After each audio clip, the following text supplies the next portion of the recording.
voici comment devenir inoubliable pour elle. Imaginez un homme qui traverse une pièce, bondé sans un mot, et pourtant, tous les regards se tournent vers lui, captivés par une aura indéfinissable qui émane de sa simple présence. C'est pas une question de beauté physique ou de charisme bruyant, mais d'une essence intérieure forgée dans le feu du stoïcisme, de la psychologie appliquée et du développement personnel. Dans cette vidéo, nous allons explorer ensemble comment cultiver ces qualités qui rendent un homme inoubliable aux yeux d'une femme, non pas par des tours de séduction superficiels, mais par une transformation profonde qui rayonne de l'intérieur.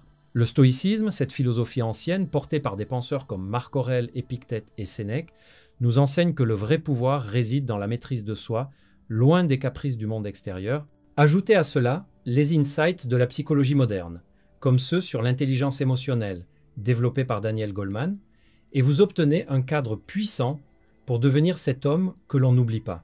Pourquoi inoubliable? Parce que dans un monde saturé de distractions, de faux-semblants et de relations éphémères, elle cherche quelqu'un qui incarne la stabilité, la profondeur et l'authenticité. Quelqu'un qui, sans effort apparent, laisse une empreinte durable dans son esprit et son cœur. Cette vidéo n'est pas un manuel de drague rapide, c'est un guide pour une évolution personnelle qui, incidemment, rendra votre présence magnétique. Nous plongerons dans 9 qualités essentielles, chacune ancrée dans le stoïcisme et la psychologie, illustrées par des histoires vraies ou inspirées de la vie réelle, suivies de conseils pratiques pour les intégrer dans votre quotidien. Pensez à un ami que j'ai connu, appelons-le Alex. Il n'était pas le plus extraverti, ni le plus riche, mais les femmes qu'il rencontrait parlaient de lui des mois après, avec un sourire nostalgique. Son secret, une confiance silencieuse, une tranquillité inébranlable, une intégrité à toute épreuve.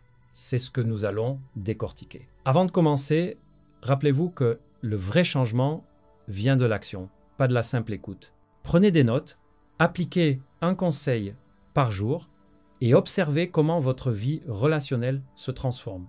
Allons-y. Commençons par la base. La confiance en soi silencieuse.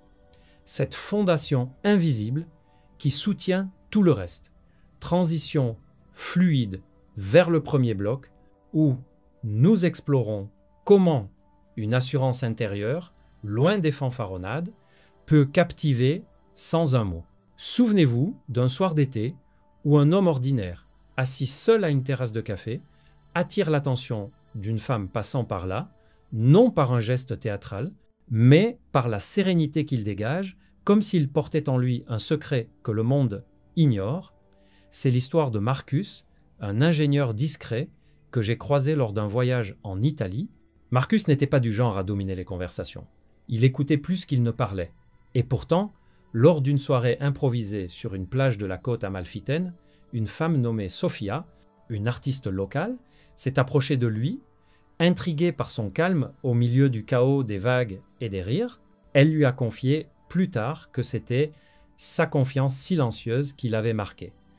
Pas de besoin de prouver quoi que ce soit, juste une présence ancrée qui inspirait la curiosité. Cette confiance en soi silencieuse, c'est le premier pilier pour devenir inoubliable. Dans le stoïcisme, Marc Aurèle l'exprimait ainsi. Le bonheur de votre vie dépend de la qualité de vos pensées.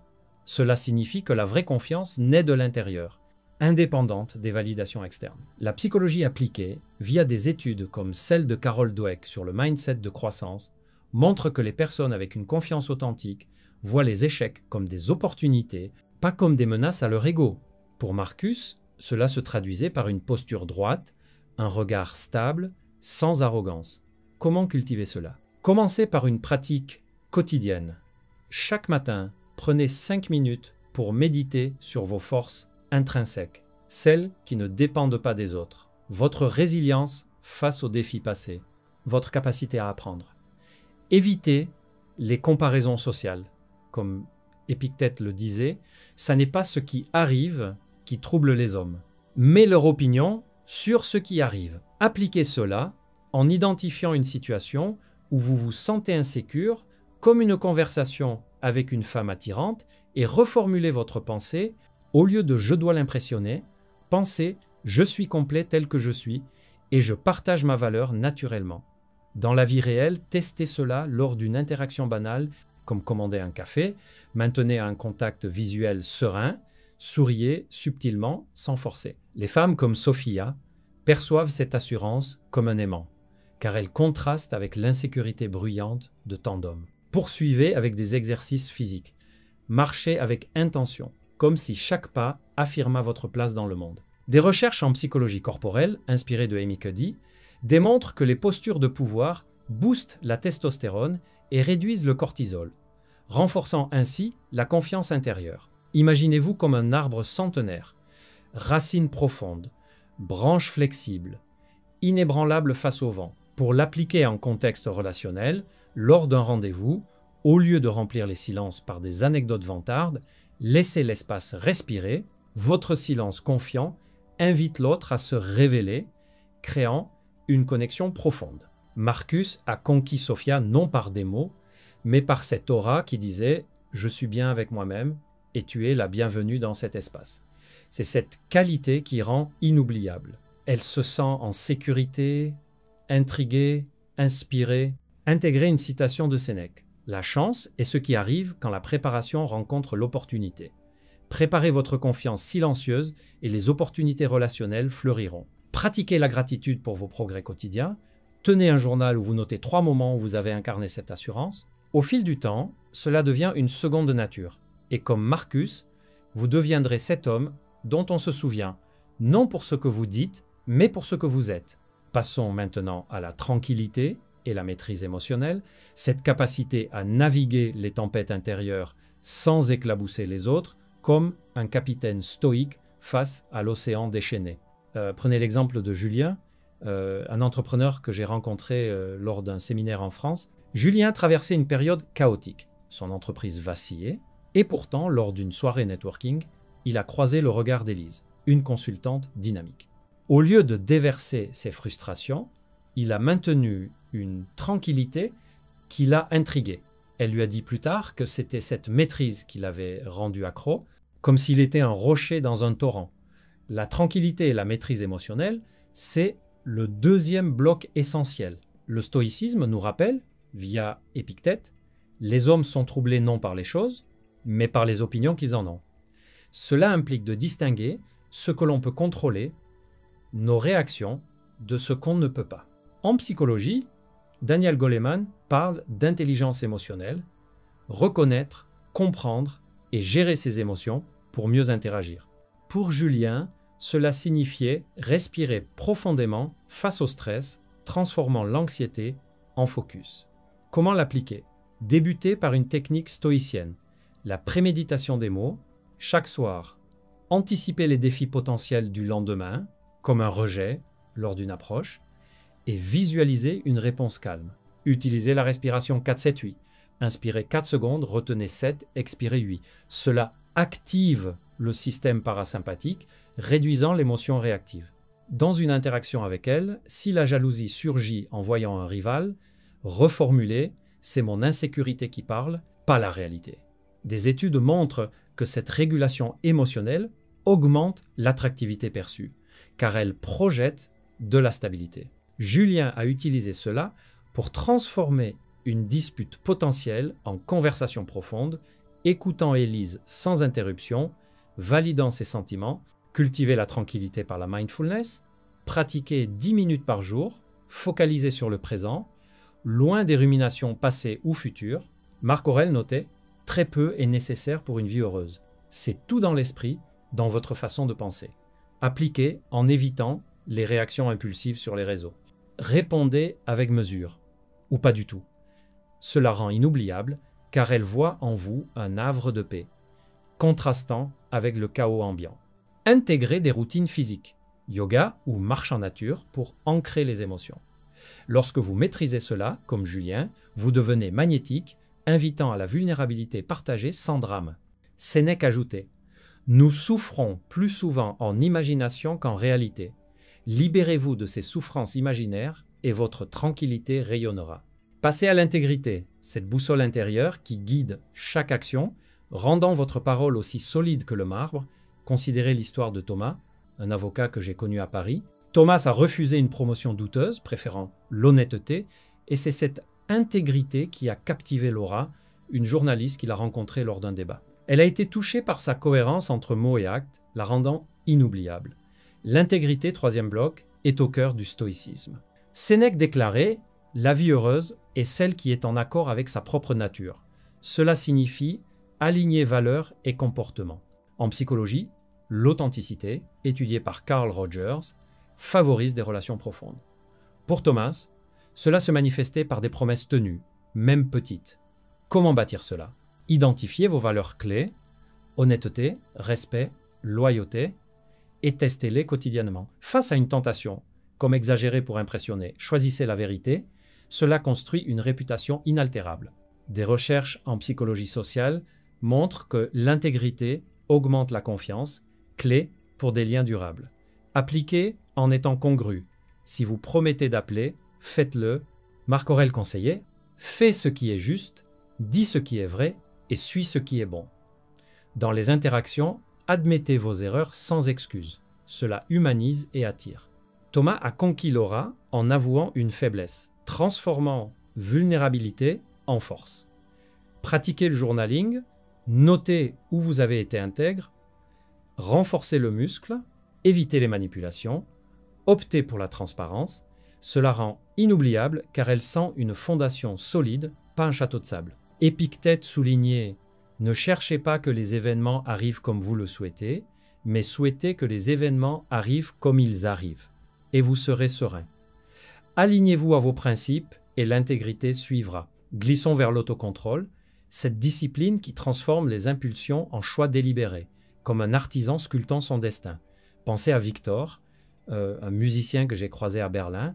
Victor luttait avec l'alcool, mais a choisi l'abstinence, et c'est cet autocontrôle qui a fasciné Anna, une danseuse, lors d'un concert. Elle admirait sa force intérieure, le rendant inoubliable. L'autocontrôle, quatrième bloc, est pilier stoïcien. Épictète affirmait « Aucun homme n'est libre s'il n'est pas maître de lui-même ». La psychologie via Walter Mischel et ses tests de marshmallow montre que le délai de gratification prédit le succès relationnel.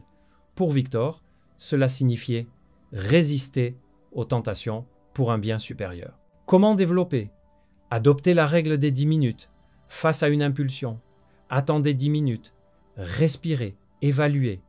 Intégrer des habitudes, comme le jeûne intermittent, pour entraîner la volonté. Des études confirment que l'autocontrôle s'améliore avec la pratique, comme un muscle. En contexte romantique, contrôlez les réactions jalouses. Canalisez en communication ouverte. Marc Aurèle écrivait « Vous avez le pouvoir sur votre esprit, pas sur les événements extérieurs. Réalisez cela et vous trouverez la force. Appliquez en gérant le temps, priorisez les interactions significatives sur les distractions. » Victor a impressionné Anna en restant focalisé lors de leur sortie sans céder au téléphone. Cultivez via méditation stoïcienne. Visualisez tentation et choisissez la vertu. Cela rend inoubliable car elle voit un homme maître de son destin, inspirant confiance. Sénèque notait « La maîtrise de soi est la plus grande des victoires. Conquérez-vous et vous conquérirez son admiration. » Dirigeons-nous vers la présence consciente, cette attention pleine qui transforme chaque moment en éternité partagée. Souvenez-vous de Luca, un professeur italien que j'ai rencontré à Rome. Luca, lors d'une promenade au Colisée, a écouté attentivement Maria, une touriste, ignorant les distractions. Cette présence l'a marqué profondément. La présence consciente, cinquième bloc, s'inspire du stoïcisme. Marc Aurèle disait « Concentrez-vous sur le présent, c'est là que se trouve la vie. » En psychologie, la mindfulness de Jon Kabat-Zinn réduit le stress et approfondit les connexions. Pour Luca, cela signifiait être pleinement là, sans divaguer. Comment pratiquer? Commencez par des exercices d'ancrage. Sentez vos pieds au sol, observez votre souffle lors de conversations, éliminez multitâches, focalisez sur elles. Des recherches montrent que la présence augmente l'empathie perçue, rendant attractif. Appliquez en posant des questions ouvertes, écoutant sans juger. Épictète conseillait « Ne demandez pas que les choses arrivent comme vous le voulez, mais voulez-les comme elles arrivent. Soyez présent aux imprévus. » Luca a captivé Maria en notant détails subtils, comme son rire. Intégrer routine, méditer 15 minutes quotidiennement. Cela rend inoubliable car elle se sent vue, valorisée. Sénèque ajoutait « La vie n'est pas courte, c'est nous qui la rendons courte en la gaspillant. Vivez pleinement chaque instant. » Avançons à l'humilité, cette vertu qui élève en abaissant l'ego comme un sage reconnaissant ses limites. Prenez Elena, qui a été touchée par l'humilité de Paolo, un chef cuisinier milanais. Lors d'un dîner, Paolo admettait ses erreurs en cuisine, riant de lui-même, ce qui l'a rendu inoubliable. L'humilité, 6e bloc, est stoïcienne. Sénèque déclarait « Celui qui est humble n'est pas abaissé par les autres ». La psychologie, via des études sur le leadership humble, montre qu'elle favorise la loyauté. Pour Paolo, cela signifiait apprendre des critiques. Comment cultiver? Pratiquer l'autoréflexion. Reconnaître ses forces et faiblesses sans défense. Écouter plus que parler. Poser question. Des recherches indiquent que l'humilité augmente l'attractivité en rendant approchable. Appliquer en admettant ignorance. Je ne sais pas, apprends-moi. Marc Aurèle notait « Accepte les choses auxquelles le destin te lie et aime les gens avec qui le destin te met en contact.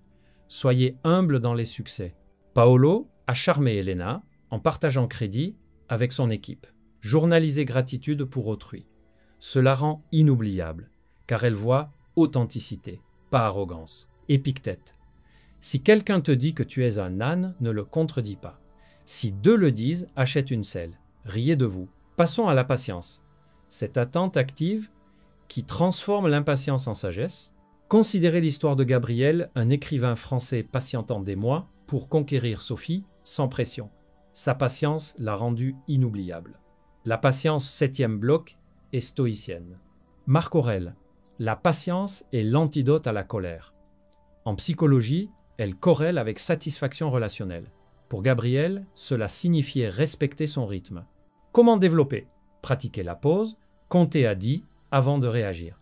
Adopter perspective longue, les bonnes choses prennent temps. Études montrent que la patience réduit conflit. Appliquer en datant, laisser espace, pas harcèlement. Sénèque. Rien n'est plus honorable que la patience. Gabriel a attendu que Sophie s'ouvre, créant lien profond. Intégrer routine, jardinage ou lecture lente. Cela rend inoubliable car elle se sent respectée. Épictète. La patience est nécessaire et on ne peut pas tout vouloir immédiatement. Embrasser le processus.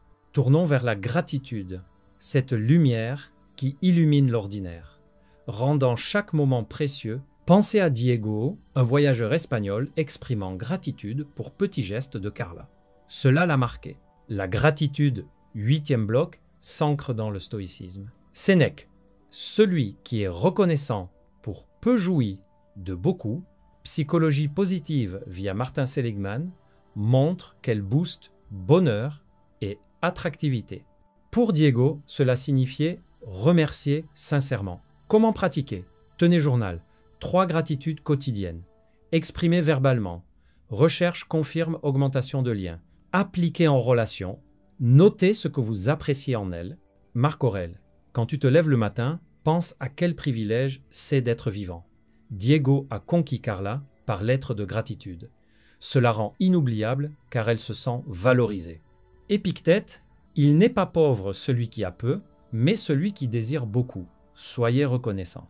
Explorons l'expression non verbale, ce langage silencieux qui parle plus fort que les mots. Souvenez-vous de Raphaël, un artiste portugais dont le regard et la posture ont captivé Isabella sans un mot. L'expression non verbale, 9e bloc, complète le stoïcisme. Épictète, le corps est l'instrument de l'âme. Psychologie, via Paul Ekman, montre que 55% de communication est non verbale. Pour Raphaël, sourire subtil et posture ouverte. Comment maîtriser? Observez-vous. Maintenez contact visuel 60% du temps. Adoptez Power Pose. Étude montre augmentation de charisme. Appliquez toucher légèrement, miroir geste. Marc Aurèle. Les actions parlent plus que les mots. Raphaël a séduit par écoute active, hochement, pratiqué devant miroir. Cela rend inoubliable, car elle sent connexion intuitive. Sénèque. Le silence est une leçon en lui-même. Laissez corps parler.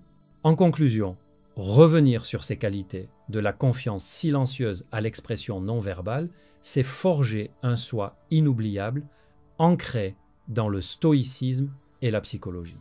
Comme Alex, Julien et les autres, appliquez-les pour transformer vos relations. Gaspille le reste de ta vie sans penser à ce que les autres peuvent dire ou penser.